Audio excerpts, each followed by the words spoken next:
Welcome to Edge of the Rabbit Hole. We have a fantastic episode for you tonight. We have Stephanie Bingham in the house.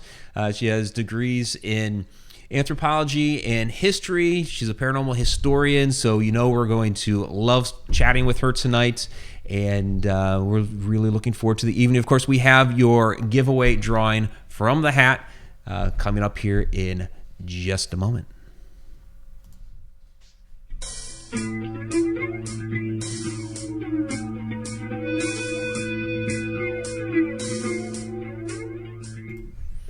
Okay, well, welcome to Edge of the Rabbit Hole. With me, as always, is Vanessa, my co-host, down in the chat room, or chat shenanigator. Shauna is taking care of you guys down there. And we do have our drawing for the evening, and then we will get right into Stephanie. So, Vanessa, ready to draw this name?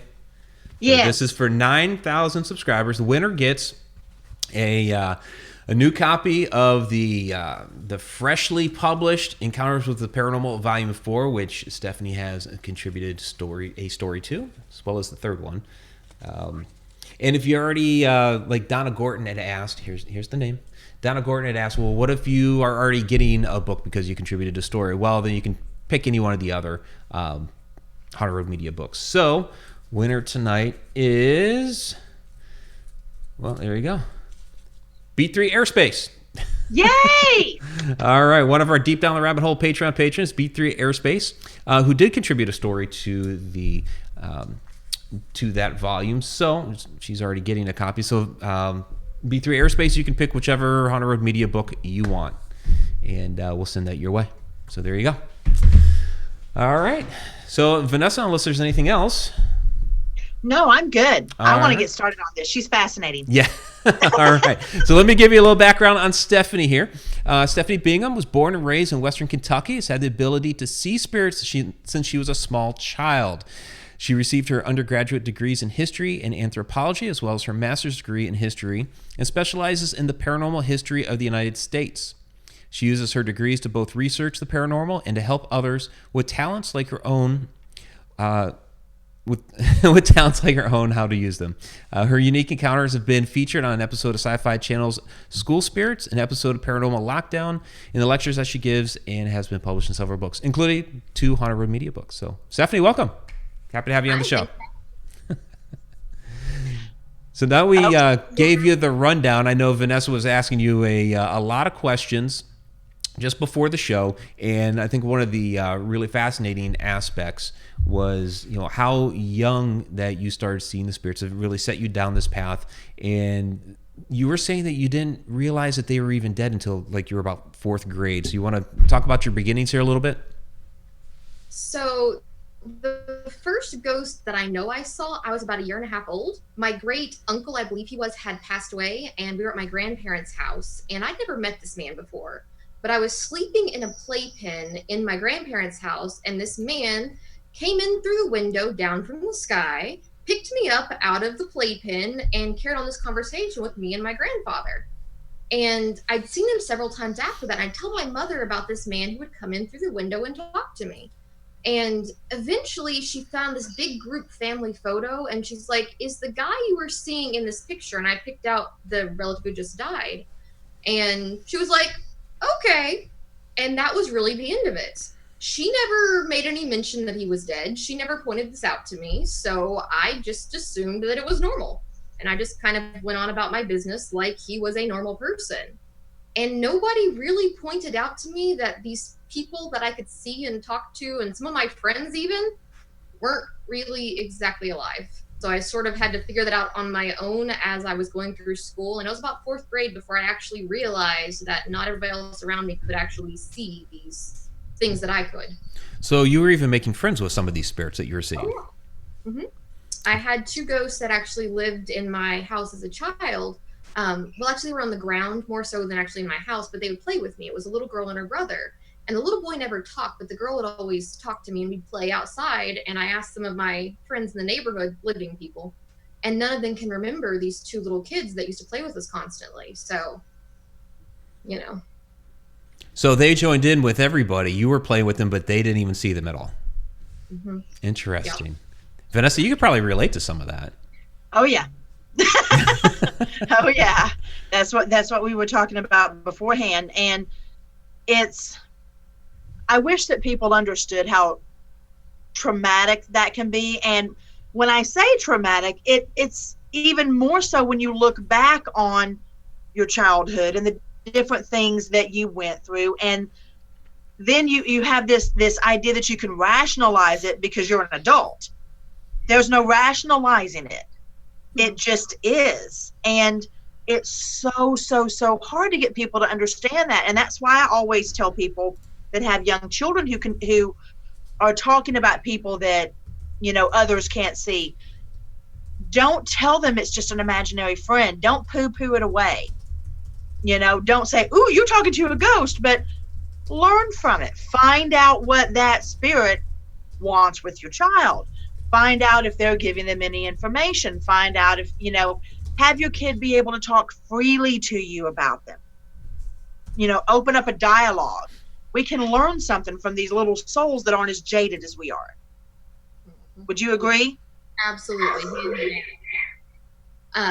Maybe not to the extent my parents did and just not really talking about it at all. But, Yeah. The dialogue is great.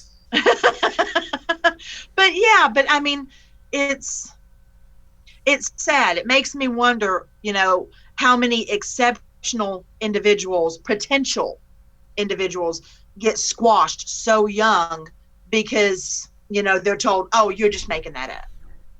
Or, "Oh, you're just seeing things that there's no way," or little Johnny, that's his imaginary friend. Don't pay him any mind.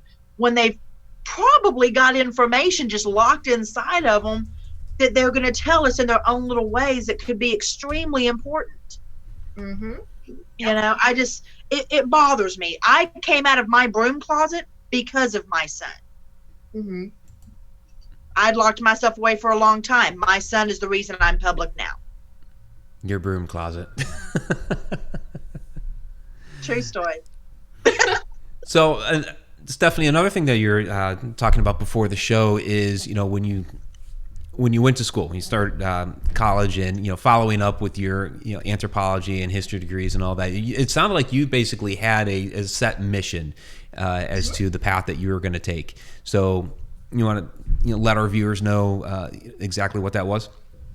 So I'm more than a little stubborn. So No. I know, right? Shocking. So when I went into undergrad, especially, I basically walked in there and I had designs on taking a history and an anthropology as a double major. I was going to get both degrees because they both sort of looked into, or rather I could use them to look into, people's views on ghosts and spirits and other sort of wiggity shit altogether. Yeah, so you went into those specifically for the paranormal. I did. That's awesome. And I walked in and I told my professors, this is what I'm studying. And they looked at me like I was crazy. And then I said, try and stop me. And of course they couldn't. So that's what I did. I think Mike and I know that look. Yeah, pretty well. Yeah. So now outside of school, how are you using that? Because I have no idea how old you are, but I'm guessing you've been out of school for a little while now. So yeah, a few years. So yeah. So I mean, you've been on a couple of the shows. I've seen your name on some of the different listings for some of the different events and conferences and things like that out there. So I know you're active. So, but what exactly are you doing? So I do the events and I do the speaking thing and I do all sorts of strange things like that. But I somehow managed to, back here in Kentucky of all places, stumble across one of the large distilleries around here who called me for an interview and they were like, "So tell us about the ghosts." And I was like, "Wait, what?" So I actually do some of the paranormal stuff for one of the major distilleries down here in Kentucky, dealing with their ghosts and all their stuff like that. So that's technically my day job. Oh, very cool. That's a good day job to have. Yeah. Day job to have. You talk about bourbon all day and go. Nice. There's nothing wrong with that. Exactly, right? I might come visit. Gotta have to let my dad know that. So, my father, doesn't believe in the paranormal at all. But when they travel through Kentucky, they stop into some of the different distilleries and they picks up some of the. So I'm gonna have to tell him, say, hey, Dad, you might have some haunted bourbon on hand. Oh, absolutely. Most of the stories are haunted. I bet. Well, they're very old. They are. Yeah. So. Now I have to ask you, do you find, because of how long you've done this, do you find that you have a certain type or personality of a type of a spirit that is more attracted to you than others? Yeah. I say, please don't tell me I'm alone in this. Please don't tell me I'm No, alone. we're not. Okay. The type that I generally get for whatever reason weren't people. In general, have never been people. And I get along with them great, but they just were never wearing a skin suit. Ever. So they're kind of hard to explain to people who don't really, you can't be too black and white with them. Otherwise, you end up calling them things that they're not. Oh, you mean like what's the epidemic? Okay. All righty. See, we're like this. Okay. Yeah. No, I know of which you speak. Those critters. I understand it and acknowledge it. And I am right there with you in the what I would call the irritation of false labeling. Ugh. That's Okay. actually one of the things I took from anthropology. There's this idea of cultural relativity. You understand a culture from inside it, not from outside. So I get called in to clean up groups when they go in there labeling things as demons when they're not. And what it comes down to. And Oh, come on, they're all demons. Come on. No, they're not. No, they can't be. So you go in there and it's some native spirit to the area, and they're calling it a demon, trying to exorcise it. And it's like, really, guys, it's a lot simpler if you just talk to it in its own words, call it what it thinks it is, and make a deal with it. Not that hard. And can we address the white elephant in the paranormal auditorium, please? Uh-oh. Can we? Uh-huh. Yeah, I'm getting ready to throw down. Throwing down, okay? Let's just go ahead and put this on the books. That exorcising demons does not work if what you are dealing with predates Christianity. Yes, ma'am. All day long. Or if I'm they don't just saying. Also doesn't work. Yeah, people have been living and dying long before the written word of man. Yes, ma'am. Yeah, that's very true. So, But I always thought exercising demons was just pumping iron together. yeah, for me, it's eating nachos. Nachos. That's how I exercise my demons, is I eat nachos. I mean, what is your take on that? I mean, do you get frustrated when you see that stuff on TV or on social media and you just want to first cringe and then secondly say Christianity or any other religion doesn't apply to this particular spirit or entity or whatever it is? So what you're doing is irrelevant. How about trying to communicate?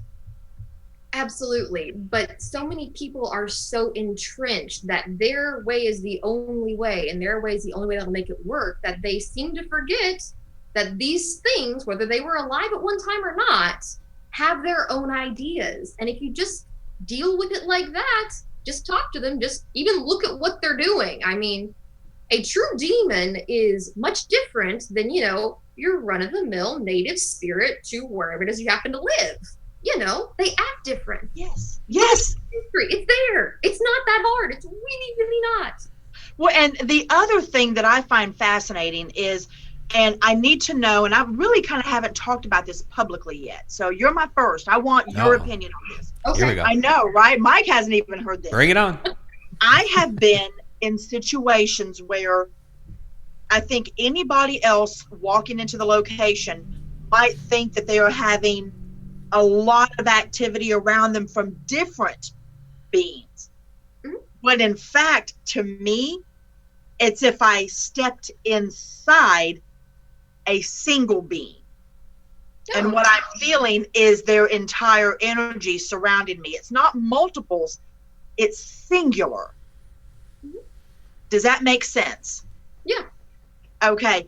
The only thing I can do when I have a situation like that is absorb, process, and deal with it when I'm ready. It's not something I share. It's not something that I put out there, because I don't think it's a common occurrence. But what would you recommend for something like that? The way I deal with anything that decides it wants to come too close to my personal bubble, or if something's going to allow me to step inside it and not move or yield to me, then that thing in my mind is more aggressive than I really want it to be, because I see that as a very my space, not yours. You know what I mean? I'm very much. Oh, honey, I'm the one that lets them in. I'm stupid. Yeah, I made the mistake of doing that once. I'll never do it again. It's just not good for me. Yeah. So when I find something like that, I end up taking the energy out so that it can no longer manifest. I literally remove the energy, because I'm very good at that. Okay. Just really take it in, and I will take its power away, essentially. And if it wants to come to me after that in a very, normal way, sit and have a conversation with me, don't try and step inside my bubble, I'm good with that. But that's always my first step, is making sure that I have the upper hand. I am here, you are there, and you're going to respect my boundaries, or I'm going to remove you from this place and not allow you to do what you're doing. I need to do that. I have to ask, was that a challenge for you earlier in your life, considering that you didn't even realize that these people were dead, that, you seem to think and see them as, real human beings? So was that more of a challenge for you when you were younger? It absolutely was. So when I was little, I had the two little kids in my house and the gentleman that killed them. He was the terror of my life when I was little. He used to stomp down the long hallway to my bedroom, and he'd wake me up just with his footsteps. And it went on over months and months and months. We'd get closer to my door, and finally he was standing there with this bloody shirt on. He ended up getting shot, but and that was his whole goal. He was trying to scare me. He was trying to do that, and I understood that he was doing that. But eventually he just made me so mad one night that I started yelling at him, and I pushed him away energetically, if you will, from my space. And ever since that time, that's always been my reaction to things. If something aggressive comes at me, I'm just going to start pushing back and be aggressive back towards it. But even then, I didn't realize that didn't work on people, living ones. Right. Kid logic, you know what I mean? It doesn't make sense when you look back on it. It really doesn't. Mm-hmm. I should have known, but. And how do you tell the difference these days? So I have very strict protocols. Okay. So basically, if I'm out in public and somebody comes up to me, I'm not going to respond to them until I see somebody else respond to them first. Or okay, that makes sense. I've done it one too many times where I did not do that, and suddenly I was talking to air, and that doesn't go well. So that's my first one. But in general, it's a matter of I've gotten a lot better at feeling what somebody feels like when they are alive and when they're not alive. So it's now I talk to them in my head. Have you ever tried that? Oh, I can talk to them in my head if they're dead. Absolutely. Yeah. But I mean, even the other things. The other things I'm good with. But it's the problem of when I'm out and I saw this little kid one time, and she was asking for me to escort her across a room because she was scared and she was tiny, and I felt sorry for her. So yeah, I'll walk you across the room. I'll take your hand and walk you across the room. But I ended up walking her across that room, getting to this little maitre d' at this little restaurant where she wanted to go to. And I'm like, and he's like, it happens all the time. And I'm just like, no, I felt her hand in my hand. I took this child's hand, and then she wasn't there. I mean, it's literally a physical thing for me. And it's not that when it's, and when I see them as physical, I don't try and talk to living people mind to mind very often. So, Sometimes. More than once. More than once. We actually have video. The same thing happened to me. We have video. I was investigating with BPI at Hollywood Cemetery in Richmond, Virginia. And I did not know this was going on, because it was one of those things where I'm being led, And they've got video of me. They're about 100 feet behind me, hand out, holding a hand that isn't there in the video. And it's leading me up to I think it was the first Confederate soldier killed in the Civil War, buried at Hollywood Cemetery. Mm-hmm. Yep. And led me right to it. Mm-hmm. So I'm like, and it's video. I didn't know I was doing it. So that's nice to know. It's nice to know I'm not the only weirdo. I love that. Thank you for your weirdness. So down in the chat, they continued on with a demon conversation after we kind of wrapped that up a little bit. So I have to ask and I have to throw out there, have you actually seen a demon? And if you have, what does that look like to you? Have I seen a demon? No. Sure. Okay. I've seen things that want to pretend they're demons. Or Okay. that they're demons. A lot of things like to try to pretend that, yeah. Exactly. And there was one at a museum I worked at that I think legitimately believed that it was a demon. But it wasn't. Like, it wasn't nearly old enough. It didn't know what it was talking about when you're engaged. And it wasn't nearly aggressive enough. I mean, it wasn't. But, I think it believed it. Well, now let me ask you something, Mike. If I can just interject real quick before we get another question. Because of your experience in that sector, I have to ask you this. Long story short, in Virginia, we came in contact with something that is the closest I've ever been to something like that. And I'm going to describe it to you, and I want to know if you've ever come across anything like this. First and foremost, it was straddling the top of what can only be described as a people barn. Wasn't for animals, it was for people. And it had legs. It had the amount of arms and legs like a spider, but they were in the shape of our arms and legs. And it was, the body of it was more on the left side. If you're looking at it, the left side of the barn, but the legs went all the way over the left side and the right. And they were like cocked up like a spider's would be. This thing was probably 16 feet wide. Mm-hmm. What the hell was that? I've never seen anything that large, but This was huge. Several things of that basic physicality. Okay. And it stunk. It was nothing but rotting meat. And our expedition into the barn was right before there.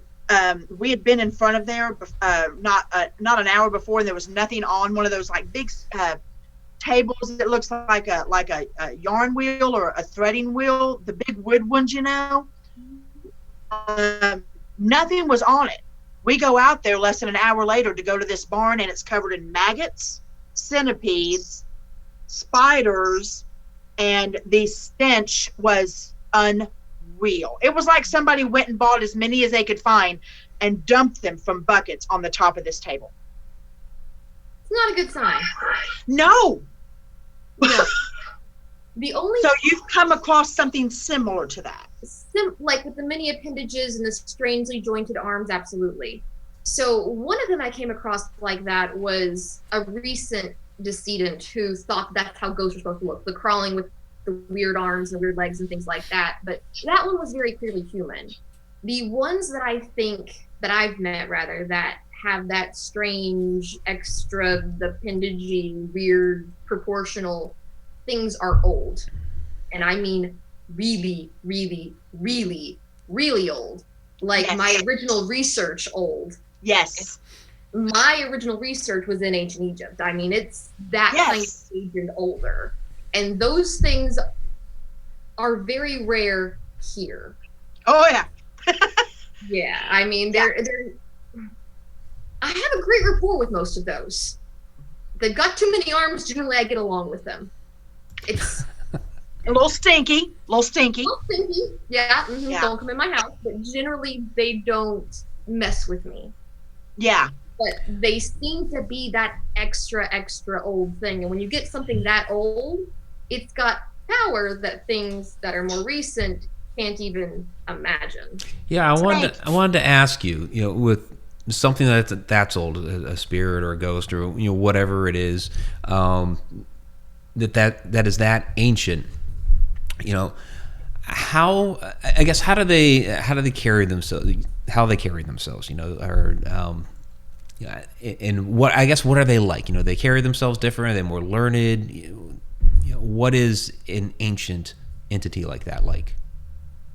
From my experience, the older they are, it does vary some from being to being to being naturally, but they seem to have pretty much ubiquitously this air of I'm in charge, because things that old generally once upon a time were worshipped, and they haven't forgotten that. They remind me of cats almost, with that sort of now, you know what I mean? Yeah, like you're my bitch. Yep, very territorial. And yeah, sometimes, but I don't necessarily see territorial in them. Okay. But if they say do not pass, I will listen to them.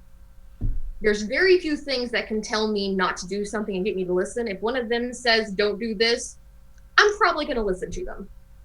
I have to say you're 100% correct, because the only thing on that property that this thing cared about was that barn. And as long as you left that barn alone, it left you alone. Now, granted, there was all other shit going on the rest of the property, and we dealt with that, but it was way more recent. Mm-hmm. Way more recent. Yep. But I understand where you're coming from. This particular thing, as vile as it was, and as scary as it was, it's like I told Mike before when I was telling him about it, we even talked about it on a show, is that there was almost an understanding between me and it, where I wasn't afraid of him. He was curious of me, but the other situation that happened during it had to take precedence and had to take my attention.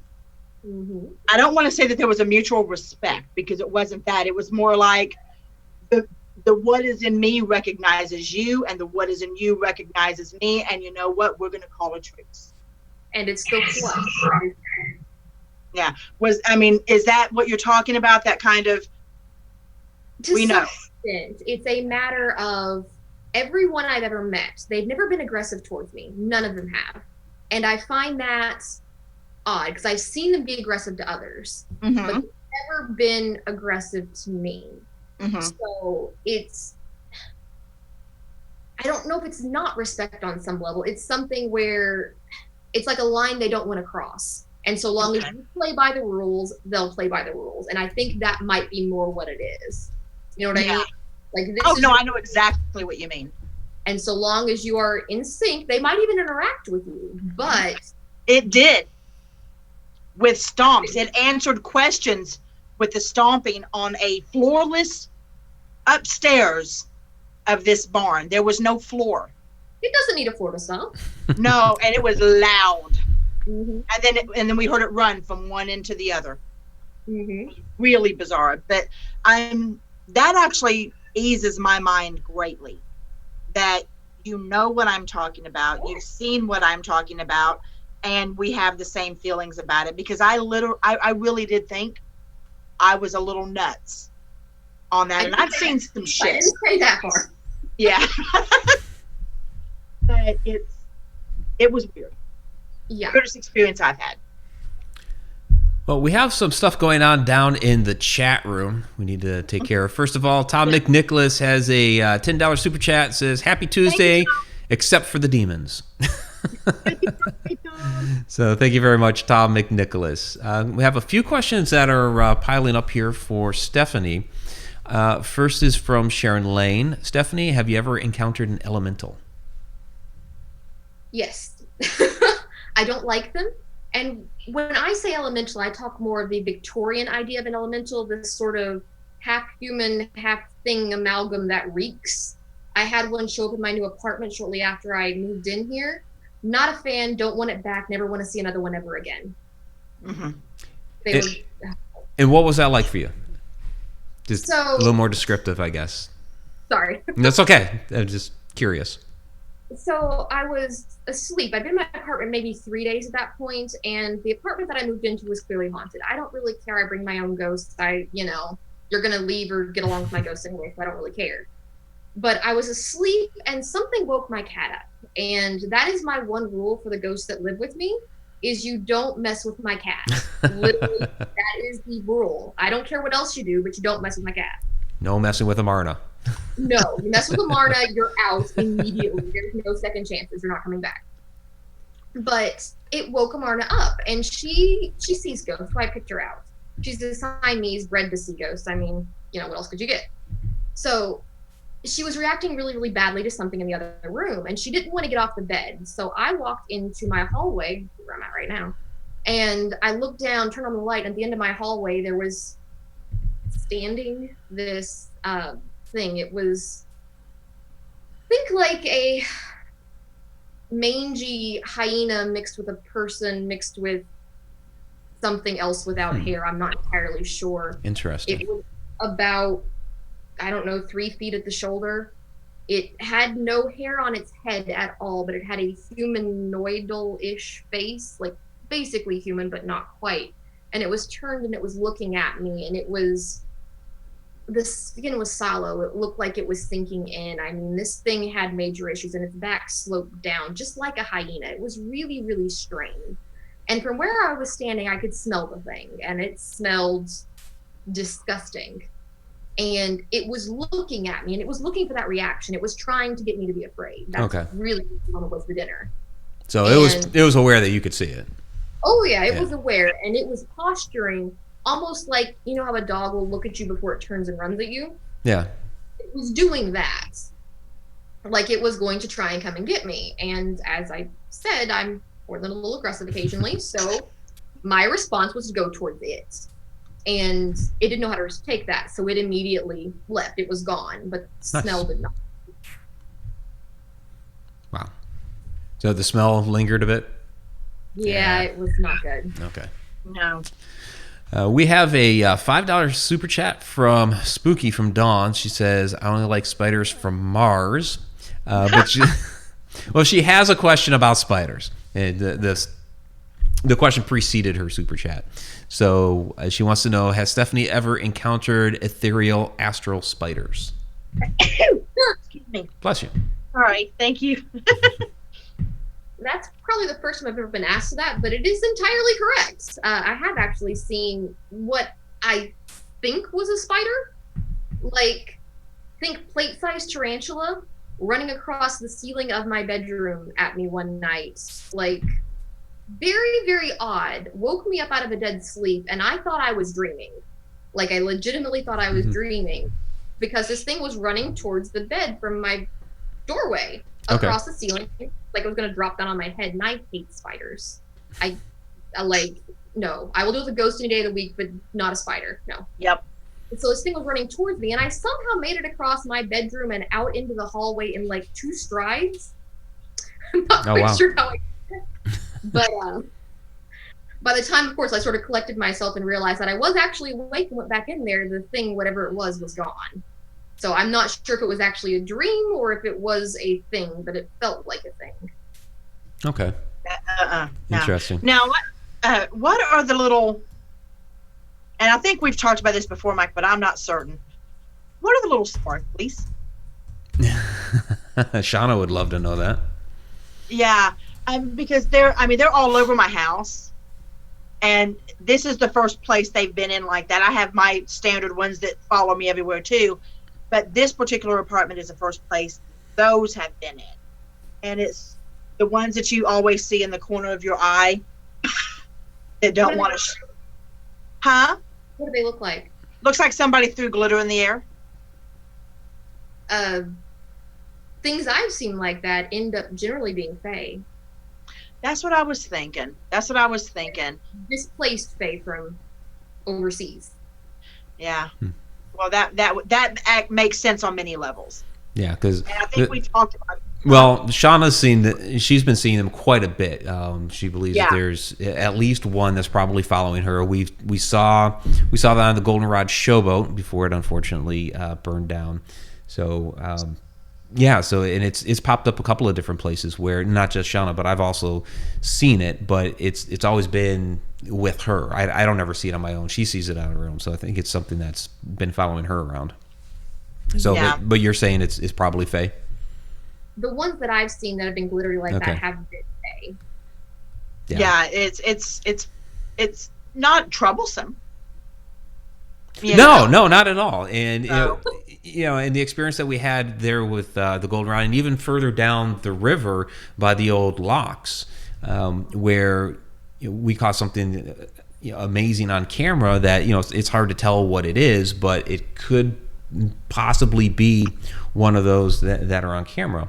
And then the other incident that we had with the translucent ball of light that started off it was interesting, Stephanie. It started off as a rod of light that was on the ground, and then it basically you kind of saw this wavering, and then it basically turned into a translucent yellow ball of light. So I've always taken that was some sort of Fey entity. Just See, that sounds to me more like an occurrence that happens in Louisiana quite a lot. Pipolays. I'm sorry, that was what? Pipolay. I guess I'm not familiar with that. It's a weird little thing. I mean, Okay. so the idea is if you see the glowing ball of light, like legit a ball of light, don't follow it because it's generally leading you out somewhere that you can't get out of, or that, like into the swamp. You don't follow glowing balls of light into the swamp. It's a bad plan. Not saying that it's not Fae, but that sounds very specifically like something that I've heard of quite a few times down in Louisiana. Although I think there is a counterpart in Ireland as well. No, Ireland's got some shit. Yeah. I went in March. I've been to Ireland, England, and Scotland, and it's totally different than here. Totally different. Mike, there was a really There's a lot of questions down there in chat right now. I got to grab. there was an amazing one here I've never thought of, and What's it's by Sharon Lane. Have you ever seen spirits who are organized in groups like a community? I've As never aware thought of of that. one Huh? As in aware of one another? Yes, almost as if like they're a group. Yep. And not having died at the same time, but like as spirits maybe come together. I have seen spirits in that context coming to collect, as in coming to get their people. Okay. I have seen spirits who died at the same time, aware of each other and aware of their death, still congregating together.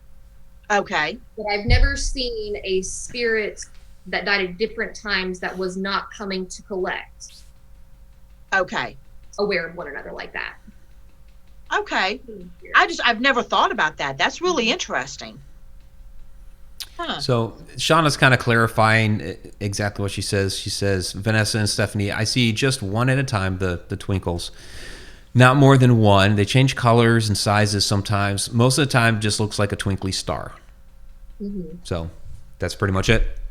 Yeah. From Okay. what That's I've seen. awesome, though. All right. Very cool. Very cool. From Sean Gilmore, he asks, how can someone who is not sensitive know if they are encountering an ancient spirit or entity? I don't think you have to be that sensitive to know if you're encountering one of those. I mean, these things have power that people today have a hard time wrapping their minds around in some ways. I mean, if you are around that thing, you're going to know. And it might just be that feeling of being watched or that feeling of you don't need to be here, but it will make itself known in one way or the other. I mean, these things can be physical when they want to. I mean, they could appear so that everybody could see them if they wanted to. So if they want you to know that you're there, you'll know. Okay. Very cool. From Tom McNicholas, other than be aggressive, what other protection do you use to protect yourself? I use ghosts. Really? You use ghosts to protect yourself? I'm serious. I mean, they're not human spirits, but they are spirits that I've had since I was very, very little. And these things were never people. And these things are as territorial of me as I am of myself. Oh, so interesting. like, if you can get into my house and you can make it past these guys, then you probably have a reason to be here. So if I'm going out legitimately to do something, I will go out with them. Or like if I'm clearing a house, half the time I'll just take them and be like, all right, go do it. I mean, they are more effective at it than I will ever be because they are there. So do you feel like the spirits that you've had with you since you were a little girl, do you feel like they have been with you in previous lives? absolutely, yeah. I know who they are. What do you do when you have one that has a jealous streak, and is very territorial and temperamental? Of you? Yeah. Uh-huh. I don't know what you're talking about. When I run into that, and it's happened, I don't like to send them away. They are people that meant something to me. I mean, these things, I've known them. I know who they are. I know their quirks. And if they are, I don't think he was ever a person. I didn't say they had to be. Yeah. But these things, when they are that attached and they're being jealous, I send them away. I literally take the one thing that they don't want to happen, and that is the deal breaker. If you do it again, you're gone.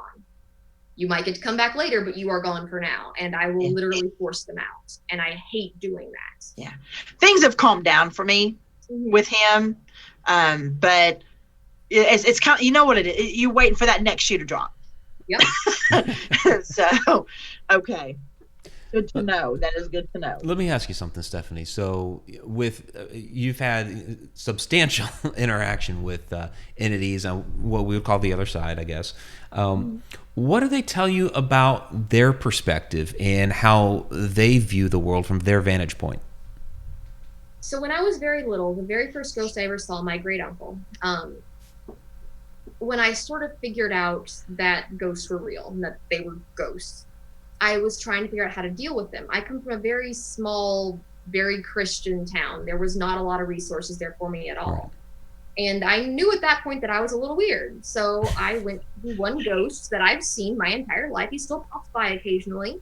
And I asked him, what can I do? How is this going to work? He basically told me at that point in time that those that see ghosts are seen by the ghosts and not everyone else is, if that makes sense. Like we're more solid to. Yes. Interesting. And his whole thing was when I was little, if you wear black, you'll look more solid. So it's easier for them to see you. So if you don't want to be seen, wear lighter colors on that day and pretend like you're hiding. And I think on some level, his idea was literally put the lighter clothes on so you'll think you're hidden, so you are hidden. You know what I mean? Okay. Yeah. The other way around. But he literally almost explained it to me back then as almost we're ghosts to them on some level. If they're not connected to you directly, you are the ghost to them as opposed to the other way around. Okay. Huh. So we're the ghosts to them, and they may not see. I guess what you're saying is those of us that have a harder time seeing ghosts, or they're going to have a harder time seeing us. Yeah. Okay. That is so it works. So it works both ways. Okay. Interesting. So I guess that makes sense though. That's like, if you've got that little light shining, it attracts them, and if you don't have that little light shining, it doesn't. Well, and we've had a number of experiences with what we do in investigating where a lot of times it seems that that's the case where they're seeing us as the ghost. So that makes sense. And you've explained it kind of like another degree further, which is great. So, I guess the other thing that I would have to, ask and throw in there, like interdimensional beings. Are there other? Do you believe that there are other dimensions out there? Or are we all on like almost the same plane of existence, but we're seeing each other in various ways? I don't know how far I go with that theory. Okay. I mean, I understand in science that, yes, I do believe there are other dimensions. As far as things crossing over from here to there, I don't know if I believe that. Perhaps glimpsing into another, that makes a lot more sense to me. But I've never had an experience where I literally thought this thing came from a different dimension and it is now here to see me. So I don't know how far I can, you know what I mean? Yeah, no, I get what you're saying. So let me ask you this, and Vanessa, I'm going to ask this because we're going down the rabbit hole. I've had a lot of interactions and experiences with shadow people throughout my life. So what's your take on shadow people?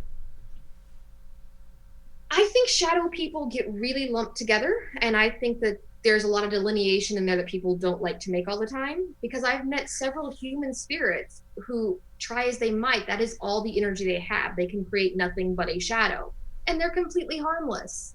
But I've seen things that are over large and are literally a big black cloud of like ink floating around that aren't people and never were, that are things that should truly be called a shadow person. You know what I mean?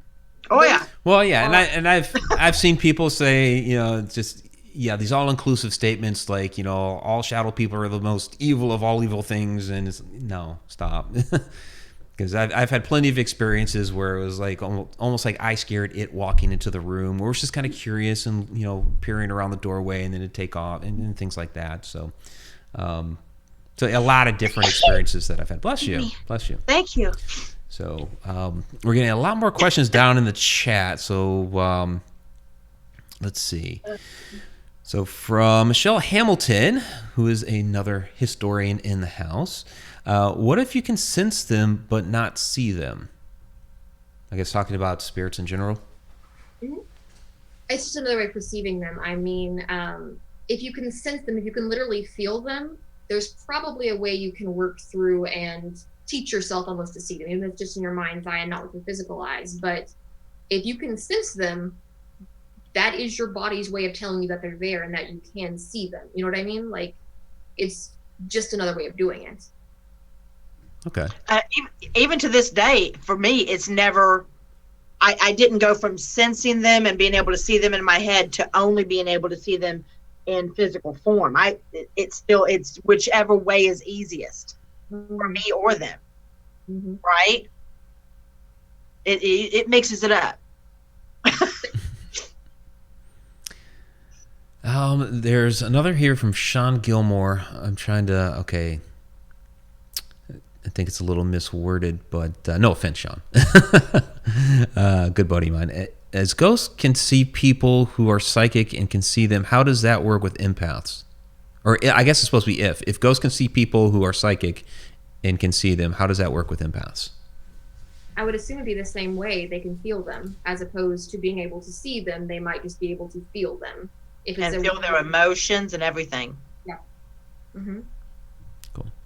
And Michael C. Adams, just got to throw this out there. Michael C. Adams says, my son and I are live finally. We are wearing our shirts and hats. Hello from East Bay Ghost Patrol. Thanks for picking up the shirts and hats, Michael, and your son. So I have to throw that out there. If I can add to that empath thing real quick. Yeah, go right ahead. I think personally, just based on the decades of doing this and the different people I've talked to, I actually think that more people can sense them than they realize when they're empathic, and that they don't realize, they haven't learned that it's not their emotions they're feeling, that it's the emotions of whatever it is that's around them, not just living but dead as well. And that's one thing that I run into a lot when I'm doing readings is trying to teach people, telling them how to distinguish between the two, inventory, compartmentalize, and deal with what is yours and let go of what isn't if you can't help that situation at the time. Does that make sense? Yep. It's a big deal. People don't get it. They're dealing with it. The hardest thing I ever had to learn how to do wasn't so much with emotion, but it was with thought.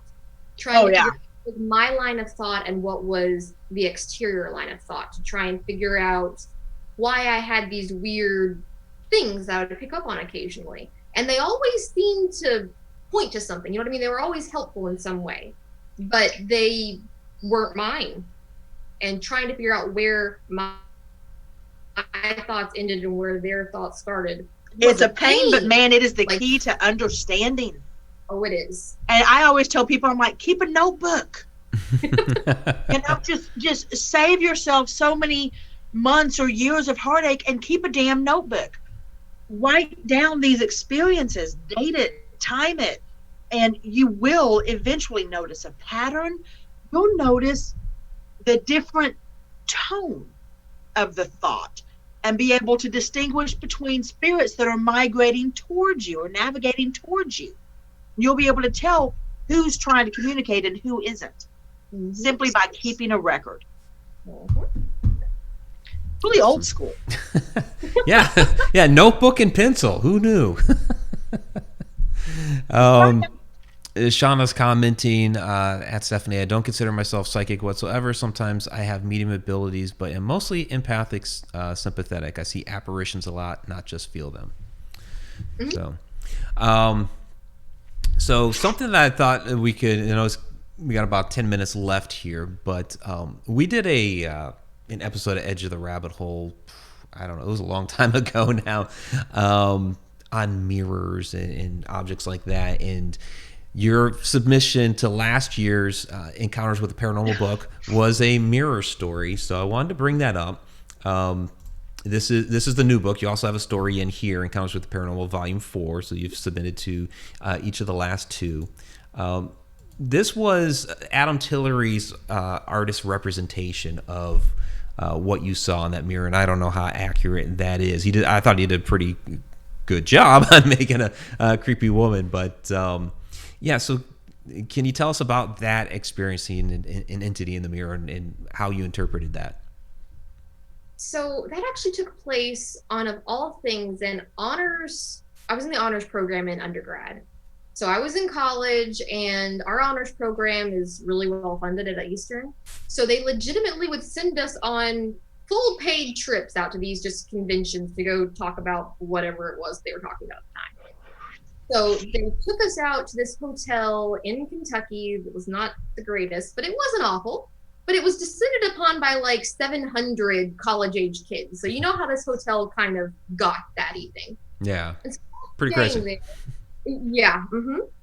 Luckily for me, though, I was staying with my college roommate, who was also psychic. So the two of us were in the room together, and it was not that big of a deal. It was nice and quiet, nothing weird was going on.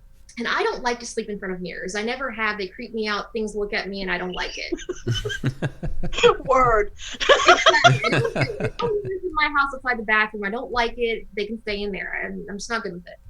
But for whatever reason, she didn't want to sleep in front of the mirror, so I did that night. And it was a mistake. So, like, you're going to bed and you're trying to sleep and it's not really working. So you're laying there and you end up waking up in the middle of the night. And it's just not, you're creeped out and the hotel feels funny.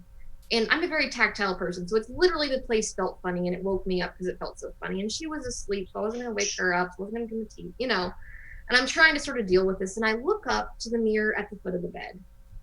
And there was this woman, this wraith, if you will. I mean, it wasn't good. And she was floating in the mirror. It was one of those big, tall, like hotel mirrors that you could see. And so it was a life-size person looking at me as I'm laying here in bed. And her hair is sort of like floating, almost like she's in water. And it's just like she's trying to reach out, almost like she's trying to come through the mirror to me. And totally not okay with any of this. This is not good with this. This can't happen. I've got to be up early in the morning. I'm giving a presentation tomorrow. I can't deal with this right now. This has got to go. So you have to push back. You have to push it away. You have to try and get it out. The problem was it caught me. Well, it didn't catch me off guard so much as it just was terrifying. So it got what it wanted. It got that food. It got that, that energy. Exactly. It got the energy. It wanted dinner and it got it. And so I did my best to sort of push it back and get her away. And of course, my roommate slept through the entire thing. Right. Of course. And exactly, right? And it's like she brought so much craziness into our lives in college. Like, seriously, she brought all sorts of ghosts home. Like, it was a fun game for her to bring them home and leave them. But the one time I have something weird going on like this, she's like, oh, no, I'm just going to sleep through it. Nice. But you only saw this thing in the mirror. It wasn't actually in the room with you.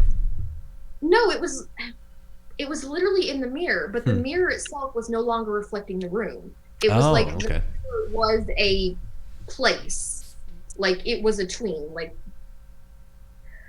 I was afraid to get out of bed so much because I was afraid she was going to walk in the room. I legitimately, at that point in time, it would not have surprised me to see her literally walk through that mirror. I may have watched too many movies or something, but that's what it looked like. So would you take it as the mirror being a portal? That sort of thing? Yeah. Okay. Exactly what I think it was. Okay. Would that mirror still be a portal if it was taken and put somewhere else? I don't know why that question just came to me, but I'm curious about it, because then that makes me wonder, is it location or is it object? You know what I mean? I think any unguarded, any unbound, any unsecured mirror or puddle of water, even, I don't like sitting water, just things like that. I think all of those can be used in the right position. I don't think it was that mirror in particular. I think it was that thing looking for. This is such a really bizarre question, and please don't think I'm crazier than you already might, but when you said the puddle of water, something kind of hit me. And the way that you were describing the mirror as if she was in water with her hair floating, something kind of hit me. That is almost symbolic of birth. On some level, yes. And it makes one wonder, you know, I mean, are portals like the amniotic fluid separating one? We're going there tonight. We're going there tonight. But I mean, I think it's the first time we've gone the amniotic fluid route, but yeah. I know, yeah. Parafluids, you know? Right. But it makes one wonder if portals aren't kind of that way, because I know when I have come into contact with them, if I can feel them with my hands, they're spongy. You've actually reached out to touch one? Yeah. Why? Why do that? Good.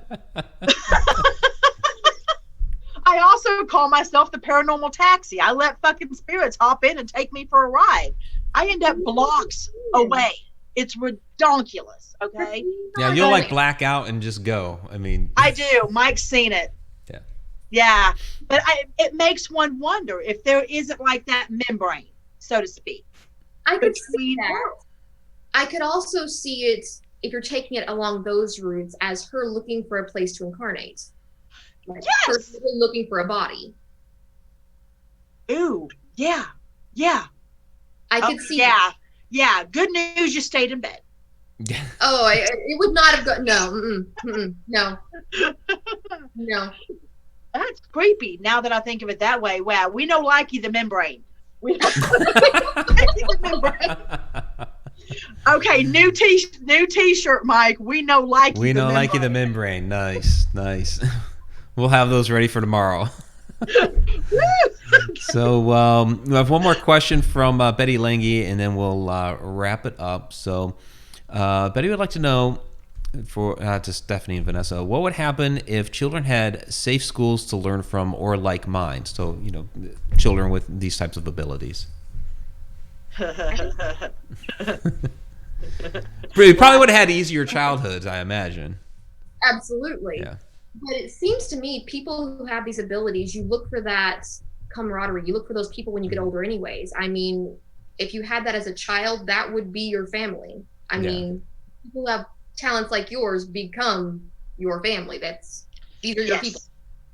So doing that from a younger age, in my mind, would only make it better, but would also make their lives stranger, I feel like. True. And and I'm not making light of it, but I mean, the first thing that came to my mind was, have you seen American Horror Stories Coven?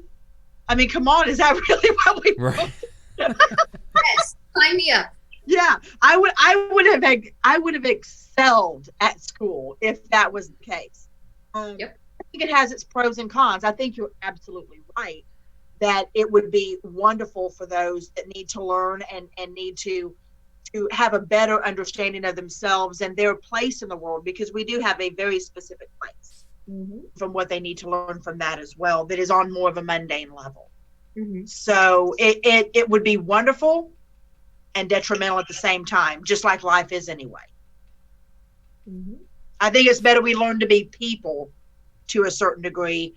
Stephanie, how can people find you?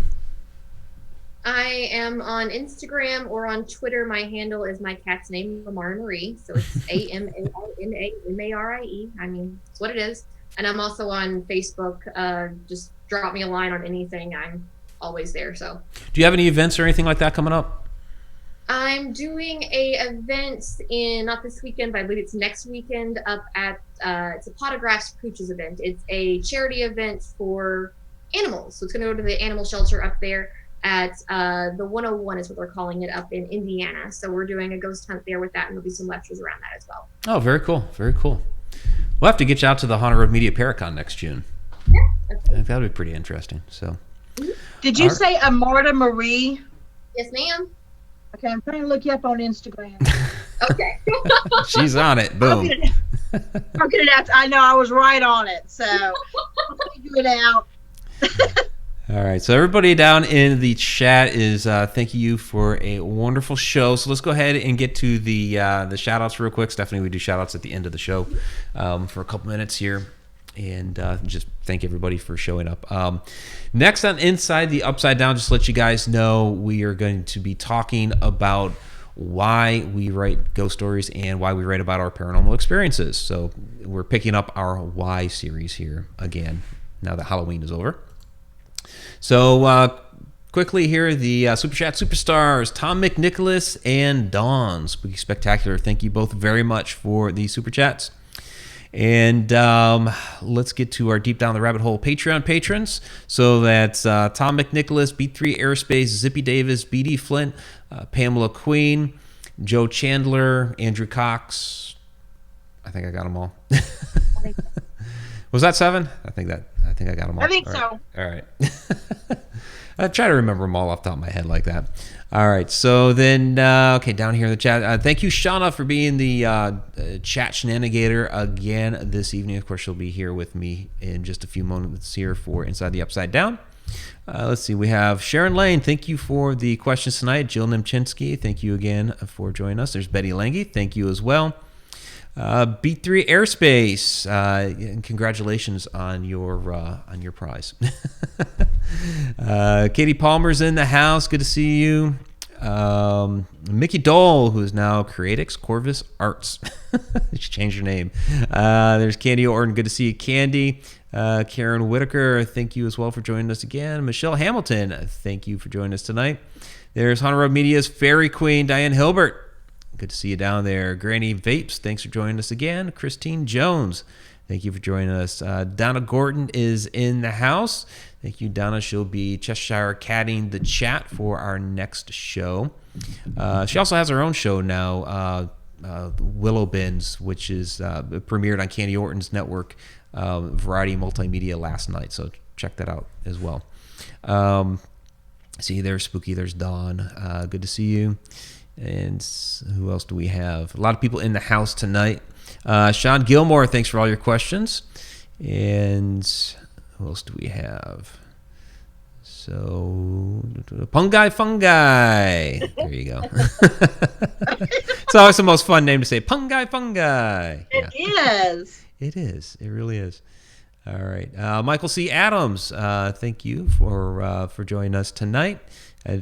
Join us live. It's awesome. You and your son. Appreciate that. All right. There's Tim Schoen. Thank you for joining us tonight. Creepy Colossal is in the house. Thanks for joining us this evening. Ty Lati, welcome to the Edge of the Rabbit Hole.